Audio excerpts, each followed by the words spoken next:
Cette semaine à l'émission. Nouvelle piste pour l'achat d'avions transitoires pour l'aviation royale canadienne. Incertitude et inquiétude en Irak alors que la tension entre Kurdes et Irakiens augmente de jour en jour. Et les Elofs mènent leur traditionnel exercice d'automne à Farnham. Bienvenue dans la revue.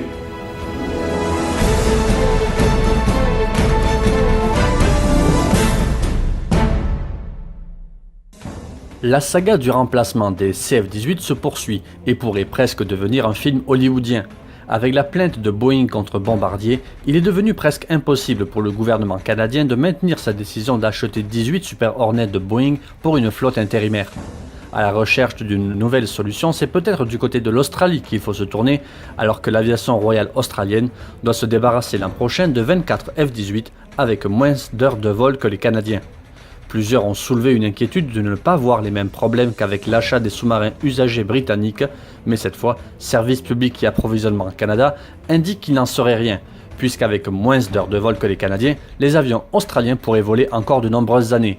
Boeing ne touchera également pas un sou de cet achat au gouvernement australien.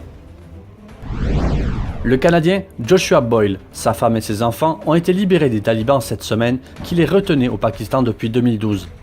Après des années d'emprisonnement, la famille a pu regagner le Canada cette semaine et Joshua Boyle a demandé justice à l'Afghanistan pour le viol de sa femme et le meurtre d'un de ses enfants, ce que les talibans, eux, ont nié avoir fait dans un communiqué publié en fin de semaine.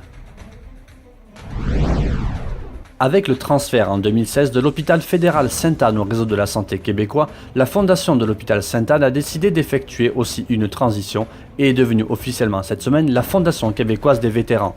Au Québec seulement, on retrouve pas moins de 122 000 vétérans. Le président de la fondation, Pierre-Paul Farrand, souhaite désormais que la fondation agisse comme fédérateur et catalyseur et renforce ainsi l'efficacité des actions entreprises par les différents acteurs. Vendredi, les forces irakiennes ont repris des positions occupées depuis 2014 par les Peshmerga kurdes dans le sud de la province pétrolière de Kirkouk, que le Kurdistan autonome dispute aux autorités à Bagdad. Samedi, c'est l'ultimatum. Les forces irakiennes et kurdes se font face à la lisière de la ville de Kirkouk en ce dernier jour donné par Bagdad aux Peshmerga pour se retirer des zones prises il y a 3 ans. L'ultimatum a expiré dans la nuit de samedi à dimanche. Bagdad et Erbil se sont donné un autre 24 heures, mais à l'issue de 4 heures de négociations, c'est l'échec. Du côté canadien, le brigadier général canadien Craig Hutchinson, chef des forces terrestres de la coalition, laisse entendre qu'en cas de guerre civile, la coalition qui tente désespérément de calmer le jeu n'appuierait aucun des deux camps. Pas de déclaration d'Ottawa jusqu'ici, mais peut-être n'aurons-nous pas d'autre choix que de nous retirer sur la pointe des pieds. Le président américain Donald Trump a annoncé vendredi dernier la non-certification des engagements de l'Iran dans le cadre de l'accord sur son programme nucléaire, tout en ne quittant pas cet accord conclu en 2015 par Téhéran et 6 grandes puissances. La France a appelé samedi dernier le Congrès américain à ne pas tuer l'accord, mais s'est dite prête à avoir des discussions musclées avec Téhéran sur les sujets qui provoquent la colère de Washington. Comme Facebook, Microsoft ou Google, le groupe français Thales implante à Montréal un centre de recherche en intelligence artificielle. On en sait encore peu sur les détails, mais ce centre développera des solutions dans le domaine aéronautique et de la défense. L'objectif fixé à ce centre est de proposer des solutions pour aider notamment les opérateurs de satellites, les forces armées et les gestionnaires d'infrastructures à prendre les meilleures décisions dans des moments décisifs. Redouté, attendu, l'exercice automnal du Collège militaire royal de Saint-Jean, Leadership Conquérant, a cette année duré 3 jours, pour plus de fun, d'expérience et d'apprentissage. Avec désormais 4 escadrons, Tracy, Richelieu, Iberville et Joliette, ce sont 4 plateaux qui ont été mis en place.